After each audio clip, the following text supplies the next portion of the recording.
지난 4월 평택항 야적장에서 컨테이너 정리 작업을 하던 24살 이선호 씨의 몸 위로 개방형 컨테이너의 날개가 쓰러졌습니다.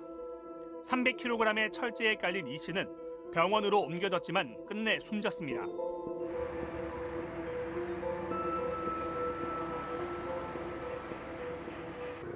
세상 어떤 가족들이 일터로 나가는 내 아버지가, 내 어머니가, 내 자식이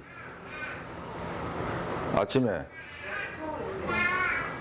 다녀오세요, 다녀오겠습니다, 이 인사가 마지막이라고 생각하는 사람이 있겠습니까?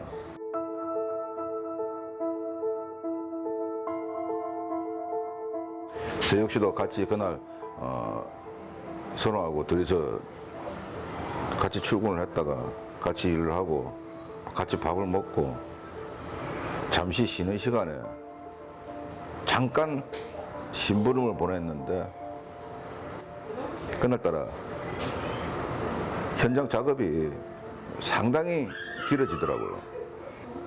오늘 왜 이렇게 일이 좀 빡시게 돌아가나.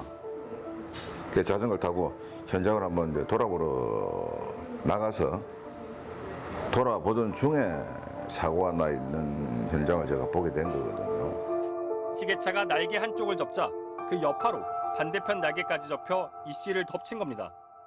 자는 듯이 엎드려가 있더라고요. 저는 죽었다 생각을 못 했어요. 사고 났다는 생각도 못 했고.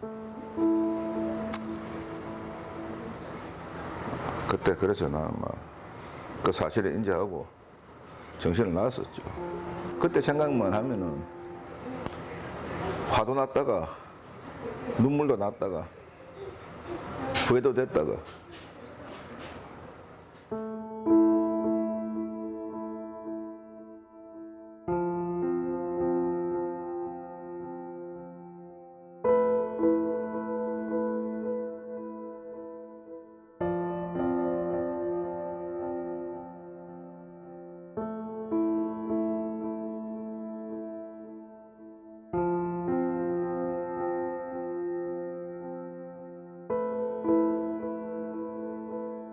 말도 안 되는 상황들이 한두 개가 아닙니다.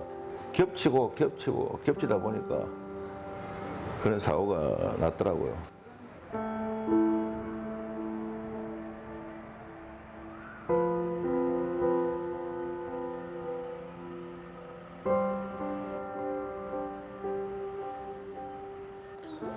내 아버지, 내 어머니가 일하러 나간 곳인 줄만 알고 있고, 부모들은 내 자식이 일하러 간, 아르바이트 하러 간 곳인 줄만 알고 있지, 거기서 어떤 일을 어떻게 하다가 어떻게 사고를 당했는지는 아무도 알 수가 없습니다. 그래서 그거를 이제 알아보는 과정이 상당히 힘이 들거든요. 왜냐? 이런 과정 속에서 이 가족들이 가뜩이나 가장을 잃고 자식을 잃어갖고 뭘 어떻게 해야 될지 슬픔과 절망성에 빠진 사람들이 왜 죽었는지 그 원인을 또 찾아가 오로지 피해자 가족의 몫이라는 얘기죠.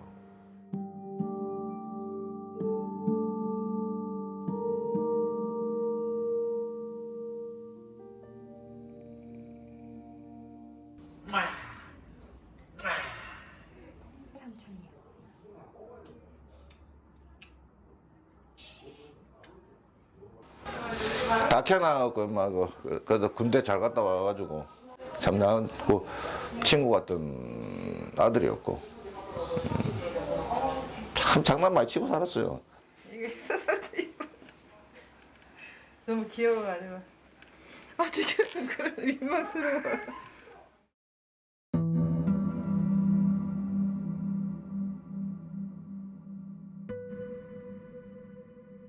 아빠가 아니 그러니까 항상 그냥 장난 이렇게 우리 아들하고 처음으로 뭐 이 대화도 그렇게 했는데 갑자기 무릎을 꿇고 그러니까 그래서 지금 그 생각은 머리가 피가 거꾸로 샜어.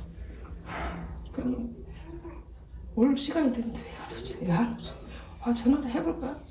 그러다가 오겠지 하겠더니만 갑자기 사람 오더니만 안 오면 안 오나 하니까 미안하다고 그러는 거예요. 무릎을 꿇고. 뭔 소리냐고 하니까 갑자기 왜 그래? 난 무척 웃었어. 그런 느낌이었어요. 아 보냈다는 그 소리. 상상하기 싫어요.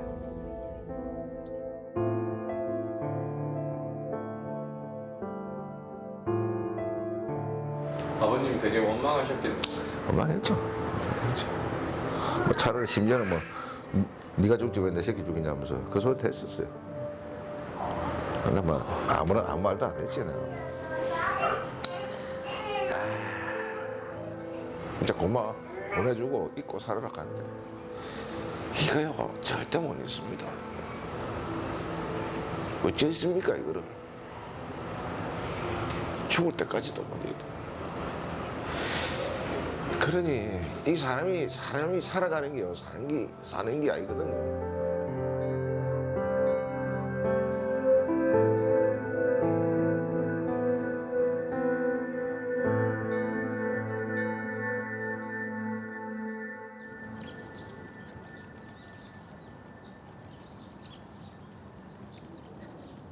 제가 카메라 앵글을 이제 카메라를 들고 있을 때는 항상 울고 계시니까 아무래도 뒷모습이 가장 많이 나왔거든요. 저는 앞모습보다는 좀 뒷모습에서 더 그런 감정을 느꼈던 것 같아요.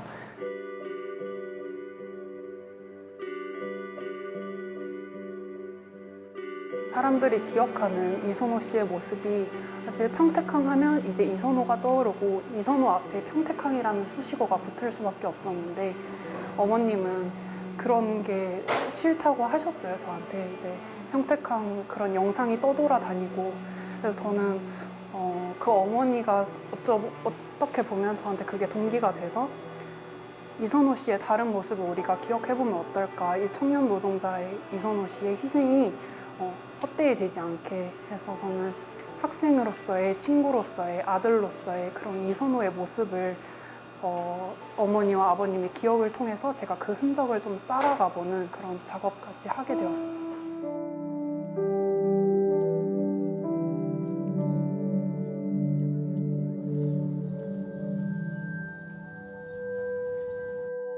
저는 오히려 이 작업을 하면서 제가 어떤 작업을 하고 싶은지 어떤 사진을 찍고 싶은지 그런 걸 결정할 수 있어서 제가 앞으로는 살면서 어떤 작업을 해야겠다. 예를 들어서 뭐 비정규직 노동자의 그런 지금 구조적 문제들이나 그런 거를 제가 사진을 찍음으로써 기록을 함으로써 좀 더 나아질 수 있는 그런 방법이 되지 않을까.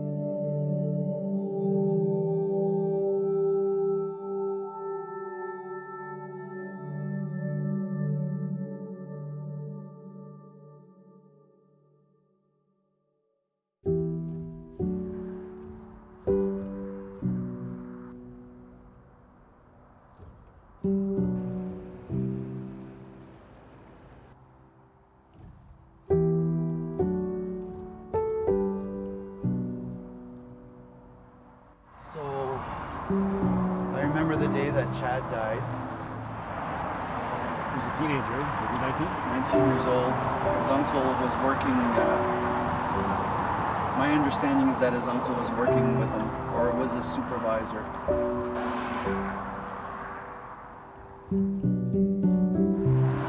It wasn't my first experience where somebody got killed on the job in the mines that I worked at, but it was it's a sobering moment. And whether you're a contractor or you're an employee of a mine, we're all conditioned to look after one another down there. It's not a dark and wet and fragile workplace, and we're the softest thing there. So.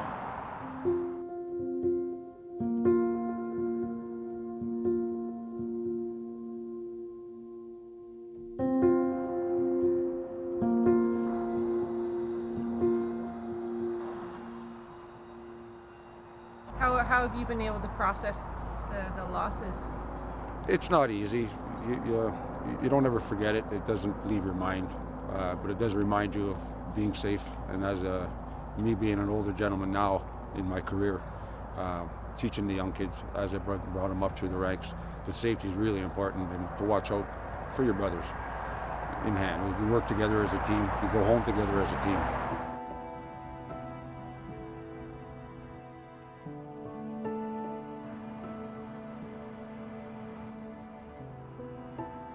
Yeah, sure. So the greater city of Sudbury is a unique place in Ontario. A resident here of greater city of Sudbury and in the community of Hanmer. I'm a third generation miner. And I have 3 lovely kids and they all work in mining as well. My father, my mentor, is gone. I would give everything that I have just to get one more hug.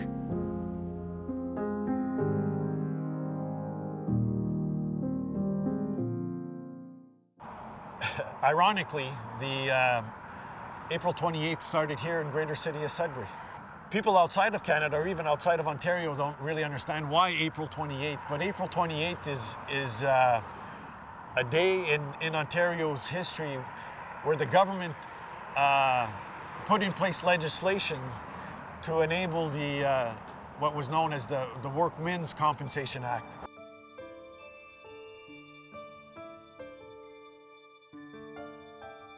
So the park commemorates the fallen workers, the workers that have died on the job. This particular board here is hundreds and hundreds of names that have died, Sudburyans that have died on the job. A worker that gives up his last breath for the profitability of a company is equally as deserving if he dies on the job or if he dies in retirement years. And either or, they require the time and space to be commemorated.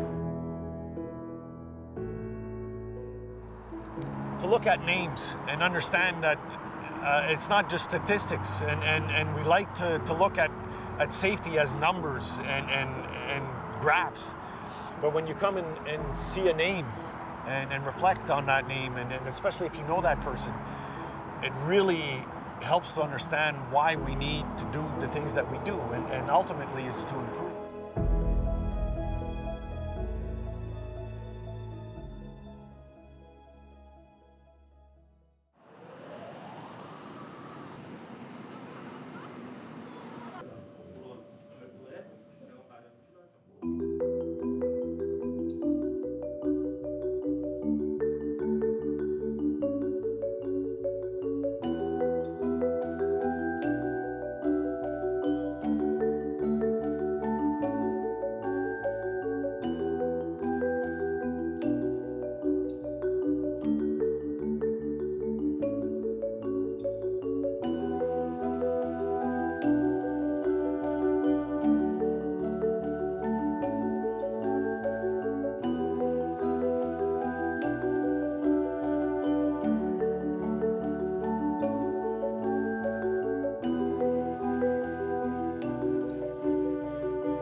엄마랑 동생들은 다 잘 있고요. 가족들이 붙들고 한번 울어본 적은 있어요. 아우 뭐 첫날 뭐 그 소식 듣고는 뭐. 아우. 아니 근데 그거 되게 중요해. 제가 못했던 게 뭐냐면 우리는 가족들이 먹는 걸 다 좋아해요. 그런데 그 가을 겨울에 되면 가장 잘 해먹는 게 등뼈 사다 놓고 김치 넣고 지져서 먹는 거. 어우, 집에서. 그럼 얼마나 맛있어 그게. 근데 찜처럼도 해먹고 감자탕으로도 해먹고 이러는데 그거를 못 해먹는 거야. 그래서 어느 날인가 그걸 해놓고 애기 아빠랑 나랑 둘이 앉아서 울어가면서 소주를 한 2-3병씩 마셨던 것 같아. 그러고 나니까 마음이, 그러니까 아들 얘기하면서 울어가면서 술 마셔가면서 욕도 해가면서 그러고 했더니 훨씬 낫더라고. 그날은 그 상황이 미치기 싫었는데 다음날 아침에 눈 떴더니 그러니까 부부가 자식을 보내는 거에 둘이 합심해서 한 첫 번째 일이 같이 밥 먹는 일이었어, 울면서. 우리는 처음에 애 아빠하고 약간 애 아빠가 나 때문에 죽었다고 그렇게 얘기를 해서 내가 일하는 거에 계속 혼자 벌어야 되니까 애 아빠는 아프고 그러니까 내가 못 돌봤다라는 거에 안 그래도 자책이 있는데 못 돌봐서 죽었다고 얘기하니까는 그렇게 얘기할 것 같으면 나랑 같이 살 이유 없다. 안 그래도 서로 힘들어 죽겠는데 그렇게 긁으면 그 상처에 더 상처를 서로한테 줘갖고 그러면 뭐하러 같이 사냐. 이래갖고 그렇게 할 것 같으면 나하고 살지 말고 따로 가서 살아라. 그랬더니 그 다음부터는 그런 말 안. 너무 상처겠어. 너무 상처시겠어. 왜 보통 이런 일 겪으면 서로 원망하게 되잖아요. 근데 그 원망을 바깥으로 끄집어내면 그게 서로한테 결국은 치명적인 거거든요.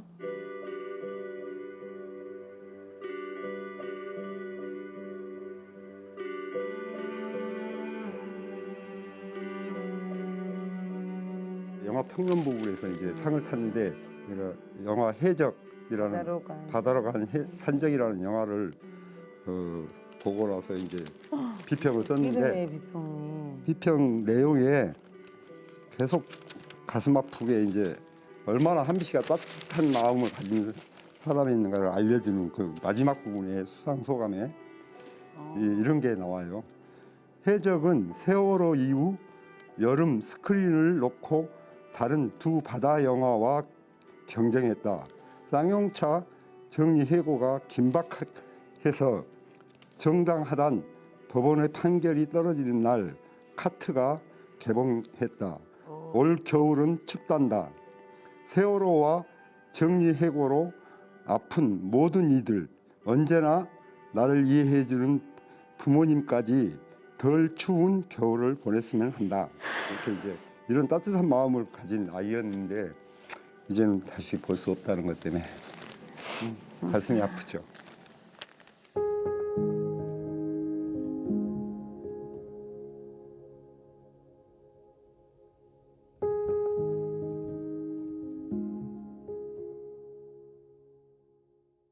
마지막 그 영빈이가 남기고 간 그 날짜가 라면 2019년 2월 10일까지. 우리 아들이 살아 있었으면 이거 먹고 이거라도 먹고 있었으면 얼마나 좋았을까요? 나는 이거 그 사고 현장에 들어갔는데 정말 이 21세기에 이런 곳이 존재하는 거에 대해서 너무 놀랐어요. 너무 이게 그냥 옛날 탄광처럼 그런 현장이어서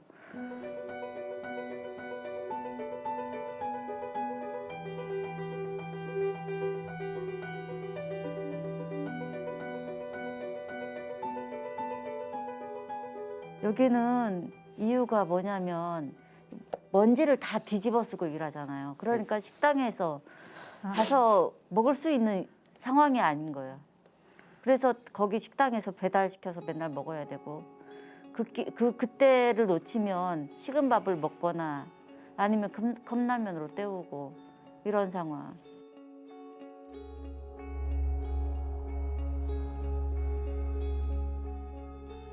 그 야간에 용균이가 사고가 났는데 그 컨베이어 벨트 돌아가는 소리가 엄청 크다고 그러거든요. 소리 질러도 잘 안 들리는 그런 상황에서 헤드램프도 지급 안 하고 후레쉬도 지금 고장난 후레쉬 용균이 갖고 있고 그러다 보니까 얘가 빛으로 확인해 하면서 이제 다녔던 건데 휴대폰으로 이제 자기 개인 휴대폰으로 그러면 그거 갖다 찍으려면 가까이 갈수록 그 빛이 작아지잖아요. 그러면 밖에 오히려 그 위험한 거를 인지를 못 한다니까요. 어두우니까.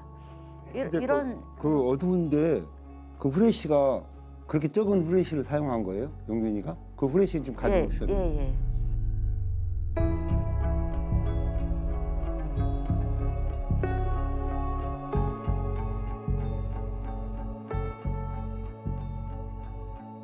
사고 3일째 현장을 들어갔는데 이제 들어가는 이유가 내 자식이 어떤 일을 했는지 궁금하고 왜 죽었는지가 궁금한 거예요.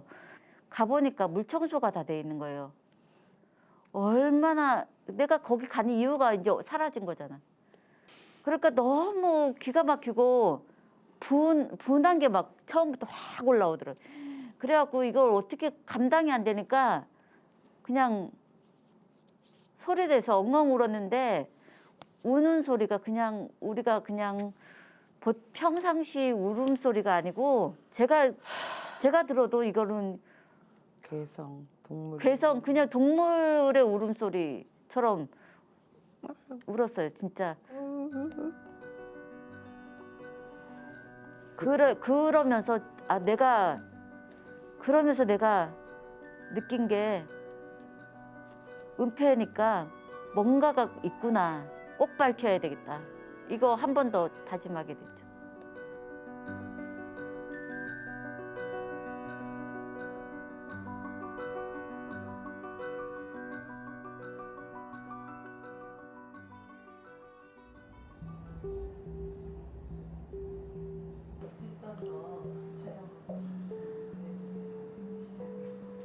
애 아빠가 꺼내놓은 걸 되게 반대를 해요. 힘들대요. 볼 때마다. 저는 하나라도 머리카락이라도 끌어안고 싶은 심정이에요. 그냥 이런 그냥 이렇게 부수적인 거 말고 본인 머리카락이 있었으면 얼마나 좋았을까. 찾아봐도 머리카락이 안 나오더라고요. 저는 청년들이 그것도 이제 막 사회에 나온 청년들이 왜 이렇게 죽어야 되는지 요즘 시대 애들은 아예 그냥 막혀 있어요. 그게 너무 사회가 왜 이들 우리 귀한 자식들한테 이렇게 만들어줬을까. 그게 너무 못마땅하고 화가 나요. 그런 게 어른들이 왜 이렇게 못났을까. 지들 욕심만 차리고 그 돈이 그렇게 그 젊은 애들 죽음으로 몰고 갈 정도로 그렇게 돈을 따라가야 하는가. 이거 너무 분노스러워요. 이 죽음들 다 너무 어린애들이잖아요.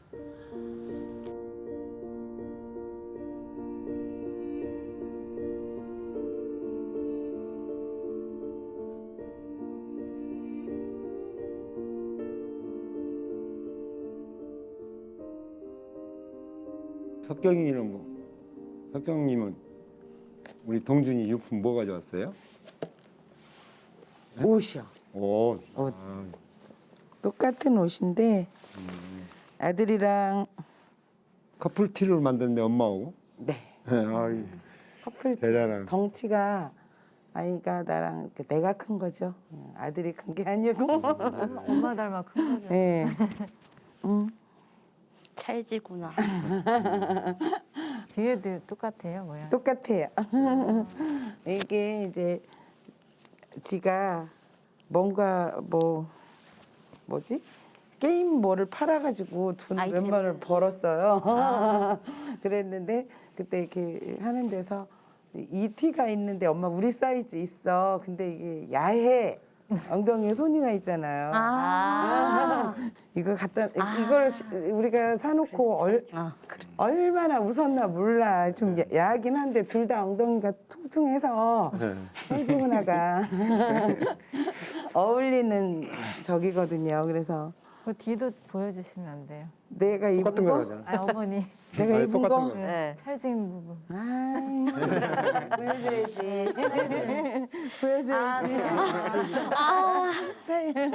찰지구나. 하겠네요. 보였어? 찰지지. 너무 유쾌해. 그래서 이 옷은 보고 있으면 웃음이 나요. 이걸 그 동준이가 사줘가지고 둘이 같이 이제 입고 놀러도 다니고.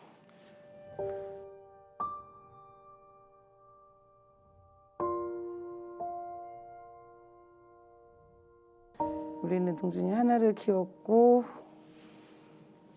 현장 실습 보낸 아이가 맞았어요. 같이 일하는 선임들한테 일을 잘 못한다는 이유로 뺨도 맞고 엎드려 뻗쳐에 머리를 신발 신은 발로 밟고 왜 때리냐 그랬대. 왜 때리냐고 그러니까 그런다고 또 때리고 어떻게 견뎠을까. 지금도 생각하면 말을 할 수가 없는데 그걸 본 사람도 수십 명인데 동료들이 아무도 그걸 말리지 않았다는 거. 우리 아이가 일을 무리하게 하고 있는데도 이제 현장 실습하는 애한테 왜 그렇게 힘든 일을 시키냐고 아무도 말 한마디 하지 않았다는 거. 난 그게 되게 힘들고 아이를 현장 실습이라는 명목하에 그런데 보내놓고 몰랐다는 거. 부모인 내가 몰랐다는 게 너무너무 죄스럽고 미안하고.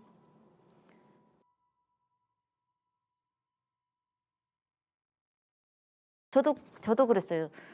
그 TV 속에서 사람 죽고 이러니까 이거 이렇게 되게 와닿지 않고 아유 내 자식은 안 그러니까 뭐 우리는 안 그러니까.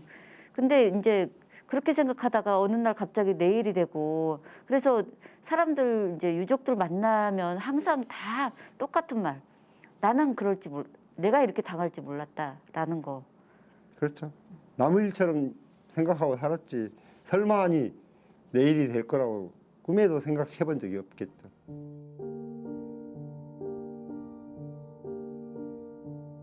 우리 태기는 뭐 갖고 왔어요? 저는 태규의 핸드폰을 가지고 왔는데 이게 이제 제가 태규의 죽음을 의심하게 된 물건이에요. 그 당시 태규랑 같이 있었던 목격자가 저한테 준 핸드폰이에요. 태규 핸드폰? 네. 태규는 20m 엘리베이터에서 추락했어요. 근데 보시면은 핸드폰은 멀쩡. 기스 하나 없이 핸드폰이 너무 멀쩡해요.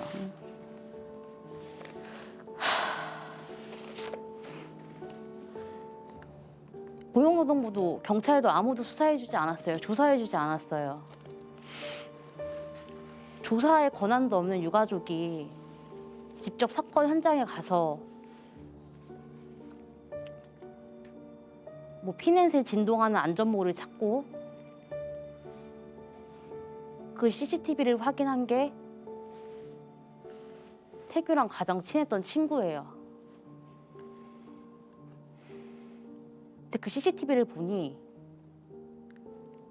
목격자가 제 동생이 죽어있는 심폐소생술실에서 이 핸드폰을 가지고 나오는 거예요. 그 모습을 봤어요. 네, 그 모습을 제 동생 친한 친구가 확인했어요.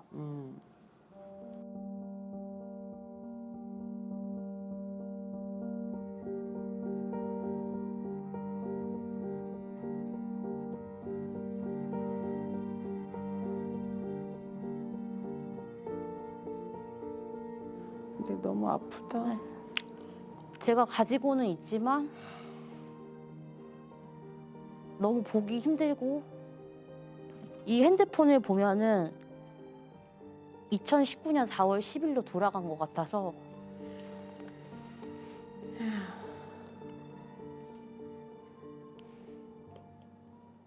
아파요, 그냥.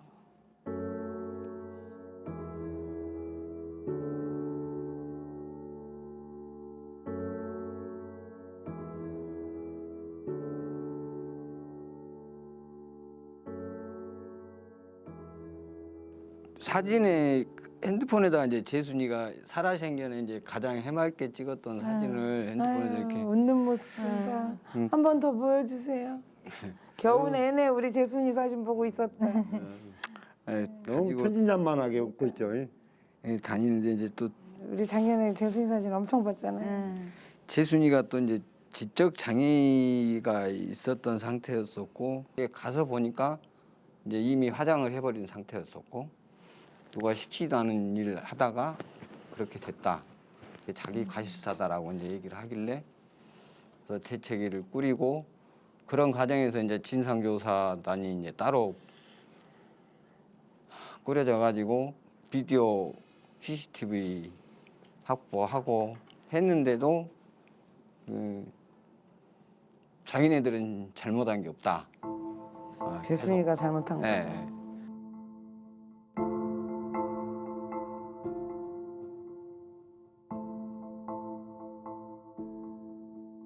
제가 재순이한테 가장 미안하고 안타까운 건 아비로서 지켜주지 못해서 아픈 거예요. 저는 제일 힘들 때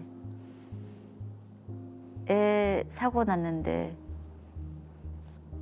그 벨트에 딸려 들어갔는데 아무도 없었다는 거. 애는 아무리 소리 질러도 아무도 들리지 않고 그 경음 소리 때문에. 거기 2인 1조인데 그거 안 했잖아. 가장 기본적인 걸 안 했잖아. 이게 재순이 같은 경우도 원래 이제 2인 1조도 해야 되고 비상스위치도 있어야 되는데 아무것도 없고 심지어 안전화 자체도 없었고 안전모도 없었고 비상스위치도 사무실에 보물인양 모셔져 있었고 재순이도 이제 그렇게 빨려들어 가루가 돼 버렸잖아요. 그거를 몰랐어요 사람들이. 저도 그 생각을 안 하려고 아무리 해도 용균이가 그 딸려 들어가서 목숨이 붙어 살아 있을 때까지 얼마나 아팠을까, 얼마나 살고 싶었을까.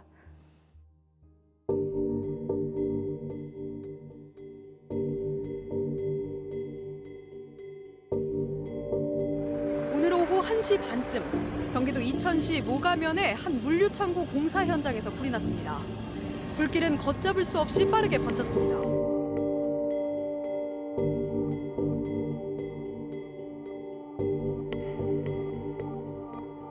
저희 사고도 네, 완전 폭파돼서 거기 계신 분들 중에 진짜 정말 뼈 조각 하나로 찾으시고 어떤 분은 진짜 치아 구조 갖다 찾으시고 사람이 너무 한꺼번에 많은 사람이.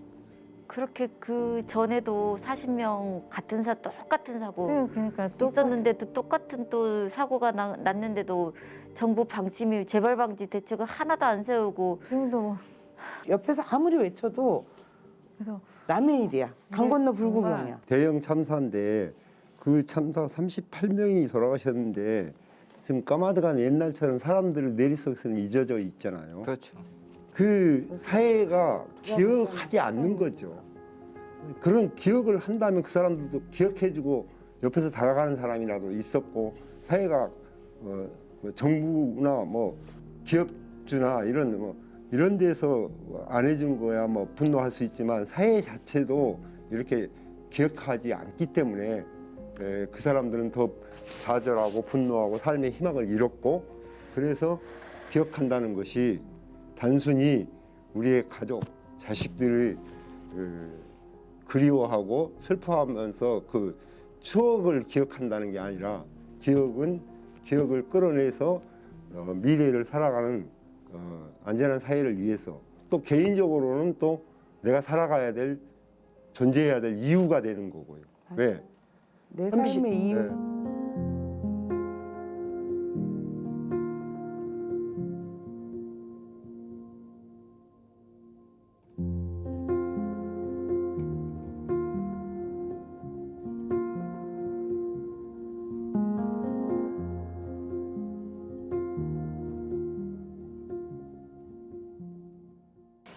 제가 아빠한테 너무 잘해드린 게 정말 너무 없더라고요. 이렇게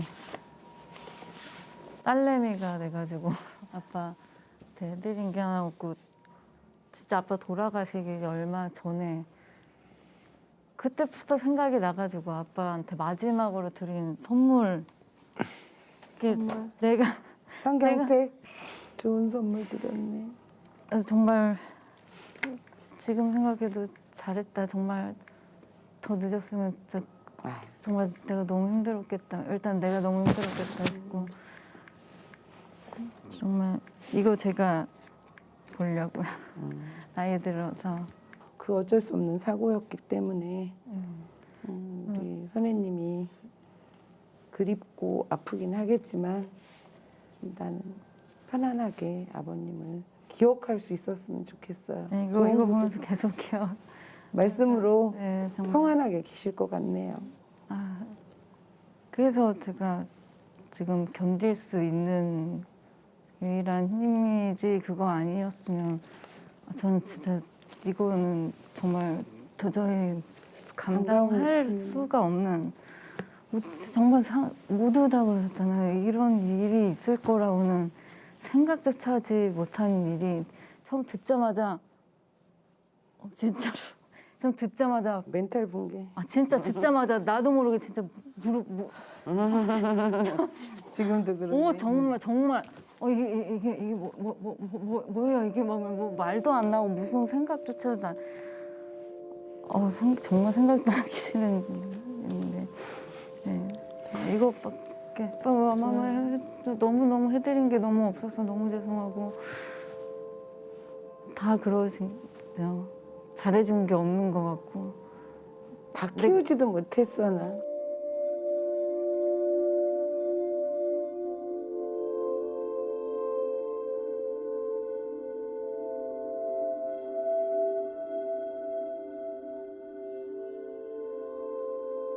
So who you are seeing in front of you right now is a mother who lost her son, who is on and will be forever on a grief journey.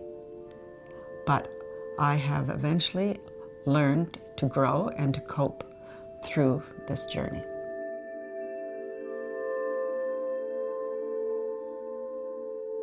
First, I am Joanne Wade.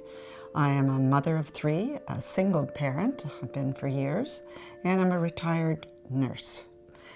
With all my nursing experience, my palliative care training, facilitating that course, when my son was killed, I knew nothing.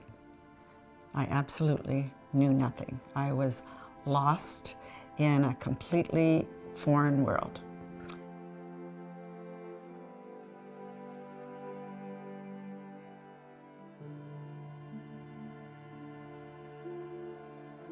Yes, Brent, like I say, he lived life to the fullest, and he lived it as if there was no tomorrow.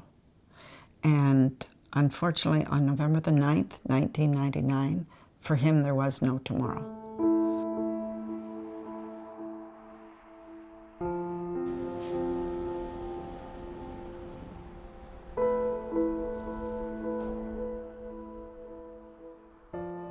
Came, unfortunately, in contact with his death through the train. I can't even describe the pain. It was so intense, and I fell to the floor in absolute agony. I don't think you could ever describe that kind of pain to anyone. I was asking why him, not me?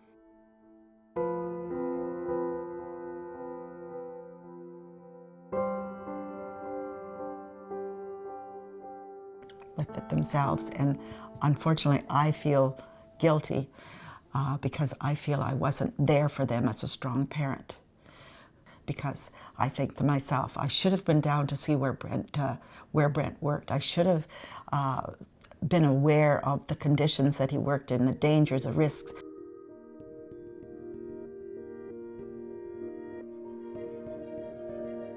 Well, the Threads of Life is an organization, a national now, not-for-profit organization, and it was started by a lady called Shirley Hickman, and she lived in London at the time, and her son Tim was killed. Basically saved a lot of us and given us a life back.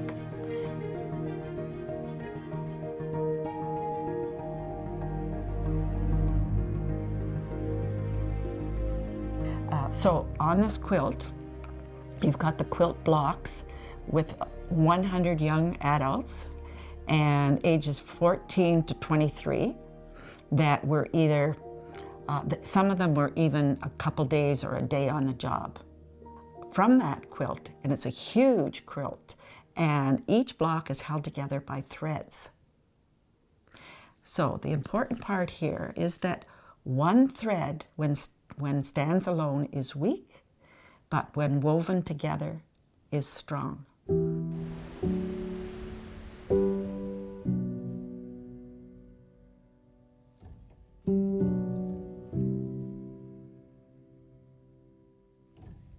Do you remember the hardest moment, or is there a hardest moment?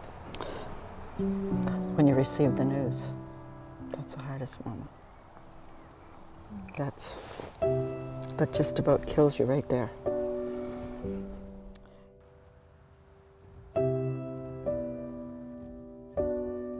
That you are properly trained, and do remember that you definitely do have the right to refuse unsafe work. We want you to come home safe and uninjured. Please believe me, the life I lead, the person you see in front of you right now, or hear my voice, I am the voice and the face of a mother that lives every day with the loss of her son to a workplace fatality. Please come home safe.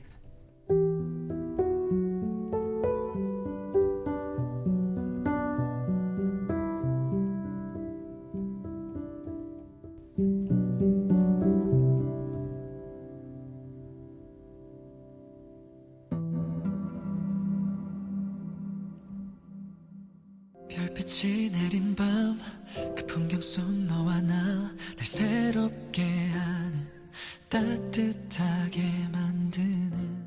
시민의 안타까운 죽음에 대해서는 눈을 씻고 봐도 기사를 찾을 수가 없습니다.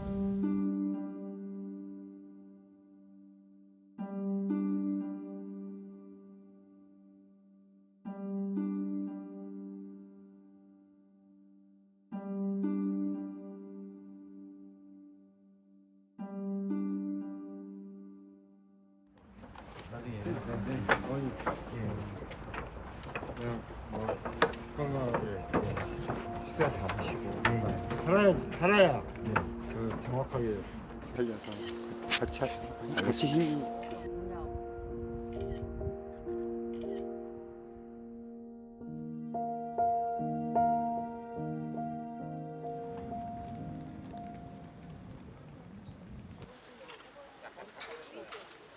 원하청 법인은 벌금 1,000만 원을 판결하는 등 내 혈육들의 참담한 죽음 앞에서 한 발 더 내디뎌 다시는 이 땅에 비통한 죽음의 행렬이 멈춰지길 바라는 마음으로 오늘 이 자리에 함께하고 계십니다.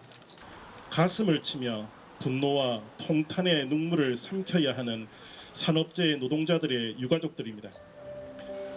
그들의 상처가 치유될 수 있도록 함께할 뿐입니다. 힘내시고 이겨내시고 많이 하면은 이겨요. 감사합니다. 고맙습니다. 힘이 돼주셔서 감사드려요. 이렇게 같이 옆에 해주시니까 기쁜 일 있으면 웃으세요. 네, 괜찮아요. 네네.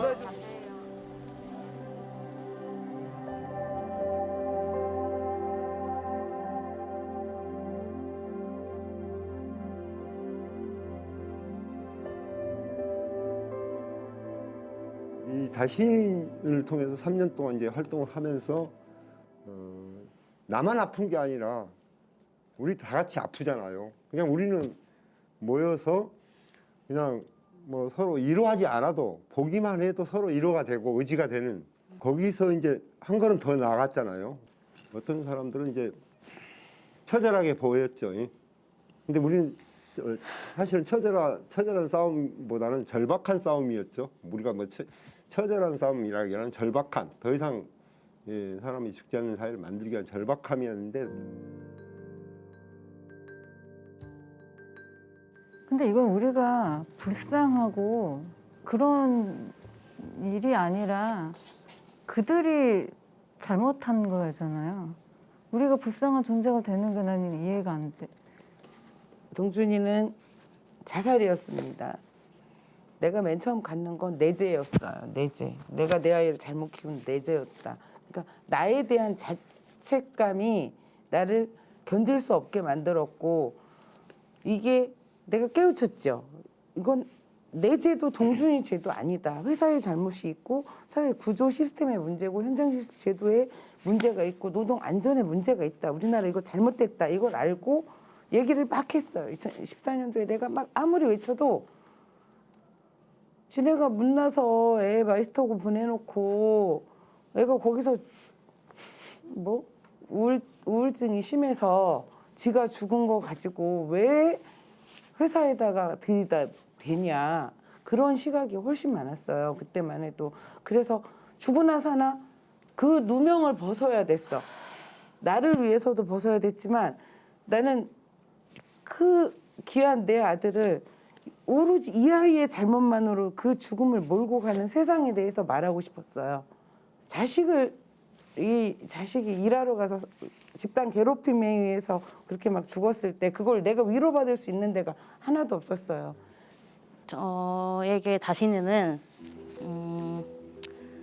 어머님이 이제 알지 못하는 아이의 죽음 동준이의 책을 가지고 오셨는데 알지 못하는 태규의 죽음을 앞으로 함께 기억해주는 또 다른 가족이다. 누군가 말을 해야 들을 수 있거든요. 네가 있는 자리에서 그 자리에서 높은 자리에 올라갈 것도 아니고 바닥에서 일하고 있으면 내가 일하고 있는 자리에서 그런 부당함을 봤을 때 그 자리에 서주고 손잡아주고 그런 거를 할 수 있는 사람이 나 아닌 또 한 사람이 생기고 그 사람 손을 잡을 수 있는 또 다른 한 사람이 생겨서 우리 사회 전체가 안전한 사회로 바뀌는 그날이 오기를 우리 다시는 가족들을 주체로 해서 저는 그런 바람을 가지고 있어요.